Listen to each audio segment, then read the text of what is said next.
Friends, good morning. இன்றைக்கி நம்ம வீட்டில் என்ன லஞ்சுன்னு பார்க்கலாம். முதல்ல வந்து குட்டீஸ்க்கு என்ன லஞ்சுன்னு பார்க்கலாம். குட்டீஸ்க்கு வந்து ரசம் சாதம் தான் பசஞ்சு வச்சுருக்கேன். குக்கரில் இருக்கிற சாதத்தை வந்து ஹாட் பாக்ஸில் கொட்டிக்கிட்டு நல்லா குழவா, அடியில் இருக்கிற சாதத்தை நல்லா குழவா பிசைஞ்சிட்டு அதுக்கப்புறம் ரசம் நல்லா தாராளமாக ஊற்றி கிளறி வச்சுருக்கிறேன். பத்தாத்துக்கு மேலேயும் கொஞ்சம் ரசம் ஊற்றிருக்கேன். அதுக்கப்புறம் பொட்டேட்டோ ஃப்ரை பண்ணியிருக்கேன். இது வந்து பாப்பாவுக்கு தம்பிக்கு, பாப்பா வந்து கொஞ்சமாக தான் சாப்பிடுவாங்க எது சாப்பிட்டாலும். ஆனால் இது பாப்பாவுக்கு தம்பிக்கு. அப்புறம் ஸ்நாக்ஸ் வந்து கொண்டக்கடலை, வெள்ளை கொண்டக்கடலை ஊற வச்சு உப்பு போட்டு வேக வச்சு எடுத்து வச்சுருக்கேன். நான் தாளிக்கலாம் மாட்டேன், அவங்க எல்லாத்தையும் தூக்கி தூக்கி கீழே போடுவாங்க, அதனால் தாளிக்க மாட்டேன். 2 பேருக்குமே ஸ்நாக்ஸ் வந்து எடுத்து வச்சுருக்கேன். அப்புறம் எனக்கும் கொஞ்சம் எடுத்து வச்சுருக்கேன். இது வந்து மீதி இருந்தது, இது ஹஸ்பண்ட் எடுத்துகிட்டு போகிறேன்னு சொன்னாங்கன்னா ஒரு பாக்ஸில் போட்டு கொடுப்பேன். அப்படி இல்லைன்னா வீட்டில் தான் இருக்கும். இதான் வந்து குட்டீஸோட லஞ்சு. குட்டீஸோட லஞ்சை பார்த்தாச்சு. இப்போ நம்மளோட லஞ்சை பார்த்துடலாம். நமக்கு வந்து காரக்குழம்பு வச்சேன், அதனால தான் அவங்களுக்கு வந்து அந்த மாதிரி ரசம் சாதம் பசஞ்சு வச்சேன்.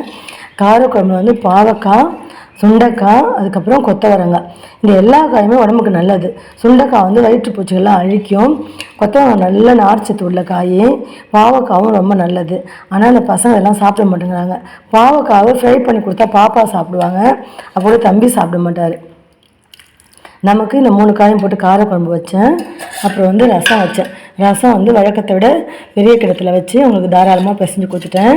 இப்போ வந்து இதை 2 பேருக்கும் எடுத்துக்குவேன். இன்றைக்கி ஹஸ்பண்டுமே லஞ்சு கட்டணும். இன்றைக்கி அவங்களுமே ஆஃபீஸ் போகிறாங்க. அதுக்கப்புறம் சைட் டிஷ் வந்து முருங்கைக்கீரை பொரியல் பண்ணேன். முருங்கைக்கீரைக்கு வந்து பருப்பு இல்லை, காரக்குழம்பு வச்சதுனால, அதனால் தேங்காய் துருவல் போட்டேன். பூண்டு வந்து நிறையா தட்டி போடுவேன், இந்த மாதிரி தட்டி போட்டிருக்கேன். அதுக்கப்புறம் வெங்காயம் போட்டேன். இப்படி போட்டு தான் முருங்கைக்கீரை பொரியல் பண்ணியிருக்கேன். எனக்கு வந்து முருங்கைக்கீரை பிடிக்கும், எனக்கு எல்லா கீரையுமே பிடிக்கும். அதாவது ஒரு நிகழ்ச்சி நடந்தது, நாங்கள் வந்து எங்களுக்கு ட்ரைனிங் கொடுப்பாங்க அப்பப்போ. அதனால் ட்ரைனிங் கொடுக்கும்போது உணவே மருந்து, சத்துள்ள உணவு, அந்த மாதிரி டாபிக்லாம் வரும்போது எங்களுக்கு ஒரு ஆக்டிவிட்டி கொடுத்தாங்க. என்ன கொடுத்தாங்கன்னு கேட்டிங்கன்னா, கீரைகள் பேரை எழுதுங்க, அதிகமான கீரைகள் பேரை யார் எழுதுறாங்கன்னு பார்ப்போம் அப்படின்னு சொல்லிட்டு கொடுத்தாங்க. அப்படி கொடுக்கும்போது நான் வந்து அதிகமான கீரை பேரை எழுதியிருந்தேன். ஒன்று கேட்டாங்க, நீங்கள் கிராமமா அப்படின்னு கேட்டாங்க.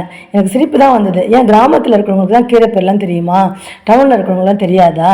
நான் பிறக்கிறதுக்கு முன்னாடி பல வருஷம் முன்னிலேருந்து எங்கள் ஊர் வந்து நகராட்சியாக தான் இருந்திருக்கு, கிராமம்லாம் இல்லை.